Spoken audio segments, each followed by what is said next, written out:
রাজ ভাই ও ভাই কিতা দারুনি ই দুনিয়ায় গেছে কি রে ভাই এটা কিতা কিতা লাল হালত লাগছে চুনি এখন হেল্প করবার দা ইন্না গরর আসছিল হ্যাঁ বুঝছনি মেয়ে লোক মানুষ তারা হাজবেন্ড ওয়াইফে কাম করে আর ও মেয়ে লোক এখানে স্টুডেন্ট আইছেন তারা আনছে গরো তারা বাচ্চা দুইটা ও তারা আখরটা করছে না বাচ্চা লুকআপটা করবার দা ও তারা রাখিচ্ছে কইছে তুমি কলেজে যাইবা আর বাচ্চা লুকআপটা করবা আর বাকি তোমার আমরা ফুতুরা পয়সা দিব ওলা 5-6 মাস গেছে রে ভাই তারা ফ্যামিলি সংসার খুব ভালো আর হাজবেন্ড ওয়াইফ দিনে তারা 8 বছর সংসার করে তারা কইছে তারা এটা সামান্য টুকটাক লাগে না হলো লাগছে কিন্তু অত ইলা গম্ভীরভাবে লাগছে না বেটারে কিতা করতে ওগুলো দেখা দিছে দেখুরে ওগুলো দাওয়াই লাগে লাগাইছে কারবার ইয়ে কিতা বাবা ও তো লাগাই দিছে কারবার চনি ওখন বেটায় খালি বেটি লেগে ধরবা করে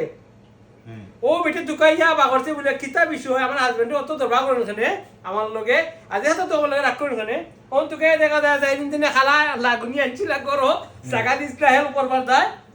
ও মেয়েলুকে আনছিলা ও তো তাই জ্বালা তাই আইনজন দগাই বর্তমানে তারা সেপারেটও আসুন আর হেন্ডে বিয়া শাদি এখনো হইছে না রিয়েল ঘটনা আমার আমার পরিচিত রিয়েল ঘটনা ইউরোপ আছে বুঝছেন এলা খারে বিশ্বাস করতে রে ভাই আইন গরো জায়গা দিতে হেউরে বুঝছে জায়গা দিও সিঙ্গল মানুষের জায়গা দেওয়া খুব কঠিন আছে